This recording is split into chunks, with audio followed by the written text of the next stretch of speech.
बिस्मिल्लाहिर्रहमानिर्रहीम अस्सलामुअलैकुम रहमतुल्लाह। Army chief general Asim Munir ने जैसे ही पाकिस्तान वो पहुँचे तो पाकिस्तान पहुँचने के बाद उन्होंने तमाम के तमाम जो टॉप लीडरशिप है मिलिट्री कमान की और सिविल लीडरशिप उनको ब्रीफिंग दी, ना सिर्फ तुर्की के दौरे के मतलब बल्कि उन्होंने अमेरिका के दौरे के मतलब और उसके बाद ईरान और इसराइल के दरमियान जो जंग लगी थी उसके मतलब भी पूरी जो लीडरशिप है तमाम के तमाम उसको आगाह किया। उसके अंदर बेशतर पार्टियाँ मौजूद थी, नून लीग भी मौजूद थी, उसके अंदर बाद में पीपल्स पार्टी को भी आगाह किया गया इस फैसले के मतलब, इस मामले के मतलब, और ये पूरी सिचुएशन जो है वो आखिरकार सामने रखी गई। उसके बाद बहुत बड़ी डेवलपमेंट हुई है। उसके बाद अब पाकिस्तान की फ़ौज की जानिब से एक ऑपरेशन लॉन्च कर दिया गया है पाकिस्तान के अंदर।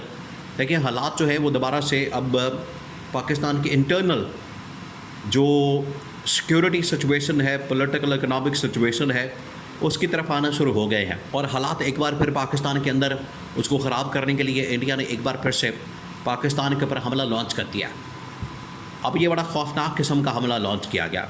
2-3 बड़ी डेवलपमेंट्स हुई army chief general Asim Munir के पाकिस्तान आने के बाद। 2-3 बड़ी डेवलपमेंट्स हुई। पहली ये कि अब इंडिया की जानिब से पाकिस्तान के ख़िलाफ़ दोबारा से एक गुरिल्ला किस्म की जंग जो होती है वो लॉन्च कर दी गई है। इसके अंदर धमाके करना, ख़ुदकुश हमले करना, फ़ौज के ऊपर हमला करना, चौकियों के ऊपर हमला करना, बॉर्डर्स के ज़रिए से हमला करना, और इसमें बहुत सारे फ़ौजी जवान भी शहीद हो गए हैं और एक मेजर लेवल का फ़ौजी अफसर भी शहीद हो गया है। वो फ़ौजी अफसर जो 2019 के अंदर जब इंडिया ने पाकिस्तान के ऊपर हमला किया था, पाकिस्तान ने इंडिया का जो पायलट था वो पकड़ लिया था, गिरफ़्तार कर लिया था, जहाज़ गिरा दिया था, वो पाकिस्तान के कब्ज़े में आ गया था और ये इंडियन पायलट उसी मेजर ने गिरफ़्तार किया था जो कि आज शहीद हो गया। उसी मेजर ने ये गिरफ़्तार किया था अभिनंदन को। हो सकता है कि ये उन्होंने बदला लिया हो और उसको निशाने पर रखा हो, टारगेट पर रखा हो कि इसने ये गिरफ़्तार किया था, इसने पकड़ा था, इसने अभिनंदन को पकड़ के तो शिफ्ट किया था, तो हो सकता है कि उन्होंने बदला लिया हो। तो पाकिस्तान की फ़ौज के ख़िलाफ़ बाकायदा तौर पर ऑपरेशन शुरू कर दिया गया। इंडिया की जानिब से एक ऑपरेशन लॉन्च कर दिया गया। इंडिया ने भरपूर तरीके से पाकिस्तान के ख़िलाफ़ महाज खोल दिया और पाकिस्तान के ऊपर जो है हमले शुरू कर दिए हैं। पहला हमला जो इस सिलसिले में किया गया है वो अफ़गानिस्तान की साइड से, अफ़गानिस्तान के बॉर्डर की साइड से पाकिस्तान के ऊपर हमला करके पाकिस्तान के फ़ौजी जवानों को टारगेट किया गया, निशाना बनाया गया। अब ये जो टारगेट किया गया, निशाना बनाया गया, इसमें पाकिस्तान के फ़ौज के जवान शहीद हुए और पाकिस्तानी फ़ौज के जवानों ने कुर्बानी दी है, अपना खून दिया वतन की खातिर, मुल्क की खातिर, अपनी ज़मीन की खातिर, अपने पाकिस्तान की खातिर, मुल्क की खातिर। उन्होंने जाने तो कुर्बान कर दी, लेकिन साथ ही बहुत सारे जो इंडियन एजेंट थे, इंडियन जो तालिबान थे, इंडियन सपोर्ट के साथ यहाँ पर पहुँचे थे, उनको भी हलाक कर दिया। अब ये ऑपरेशन का सिलसिला पाकिस्तान के ख़िलाफ़ लॉन्च कर दिया गया। देखिए ये वक्ती तौर पर सिलसिला तो टल जाता है क्योंकि 2 चीज़ें हैं इसके पीछे। अब आपने इसको नोट करना है कि बड़ा अहम तरीन मामला है पाकिस्तान के लिए, क्योंकि एक तरफ तो ईरान इसराइल की जंग चल रही थी तो उसकी वजह से ख़बरें भी शायद थोड़ी ठंडी पड़ गई, और दूसरा ये कि सारा फोकस उधर चले जाता है, सारी तवज्जो उधर चली जाती है। इंडिया का भी सारा फोकस उधर था। इंडिया भी इस ऑपरेशन को देख रहा था कि इसके अंदर क्या हो रहा है, डेवलपमेंट्स क्या हो रही हैं, किस लेवल की हो रही हैं। फिर पाकिस्तान की तवज्जो भी सारी उस तरफ चली गई तो ये मामला थोड़ा ठंडा पड़ जाता है। लेकिन जैसे ही सीज़ फायर हुआ, ठीक उसके 24 घंटे बाद पाकिस्तान में ये ऑपरेशन लॉन्च कर दिया जाता है। पाकिस्तान के अंदर ये हमले लॉन्च कर दिए जाते हैं। तो ISPR की जानिब से बाकायदा इसके ऊपर बड़ा सख्त किस्म का, बहुत सख्त किस्म का रद्द-ए-अमल, बड़ा सख्त किस्म का रिएक्शन जो है ISPR ने दिया। ISPR ने कहा है कि ये जो इन्होंने हमले किए इंडिया ने पाकिस्तान के ऊपर, अब आप इसकी डायमेंशन को समझें। देखिए अब ये हुकूमत वक्त की गवर्नमेंट की ज़िम्मेदारी बनती है, हुकूमत वक्त की गवर्नमेंट की हर सूरत में ये रिस्पॉन्सिबिलिटी है, उन्हें अब ये ज़िम्मेदारी लेनी चाहिए और इस टास्क को पूरा करना चाहिए जो इनको इस्टेब्लिशमेंट की जानिब से मिला था।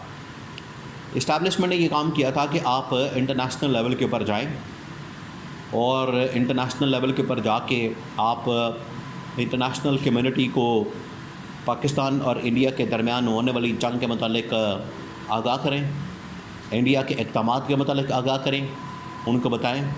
किस तरीके से इन्होंने ख़ुद ही पहलगाम का वाक़या किया, पहलगाम के वाक़े के बाद इन्होंने पाकिस्तान के ऊपर हमला कर दिया, ख़ुद से ही इन्होंने इल्ज़ाम पाकिस्तान के ऊपर लगा दिया और उसकी आड़ में इन्होंने पाकिस्तान के ऊपर हमला कर दिया।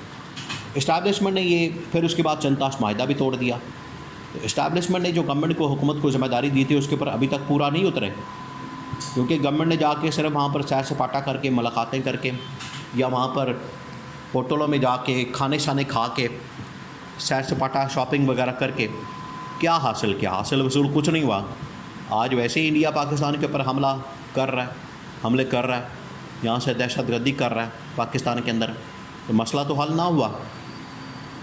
मसला तो जूँ का तूँ है, वैसे का वैसे ही है। तो इसको हल करना बड़ा ज़रूरी था।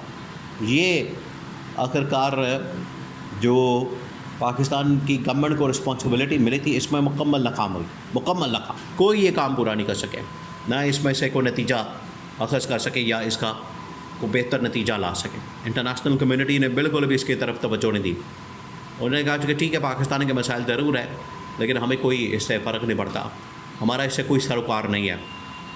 तो ये गवर्नमेंट का बहुत बड़ा फेलियर है। अब जब जनरल आसिम ने ये सारा मामला रखा है गवर्नमेंट के सामने भी, इस्टेब्लिशमेंट के सामने भी, उन्होंने कहा कि इससे बेहतर तो इमरान खान इंटरनेशनल लेवल के ऊपर बयानियाँ बनाता था। इंटरनेशनल लेवल के ऊपर जो बयानियाँ, नैरेटिव, ये सारी जंग और ये सब कुछ जो करता था, ये इमरान खान बेहतर करता था। इमरान खान के पास ये सलाहियत मौजूद थी, काबिलियत थी। नरेंद्र मोदी को जिस तरीके से बेनकाब किया, इंडिया के हमलों को बेनकाब किया, उनकी दहशतगर्दी को बेनकाब किया, ये इमरान खान ने बेहतर तरीके से किया, बेहतर अंदाज में किया। आज ये नहीं कर सकते, ना संताश माहदे के मुतालिक, ना इंडिया के ख़िलाफ़ लॉबिंग, ना कुछ और।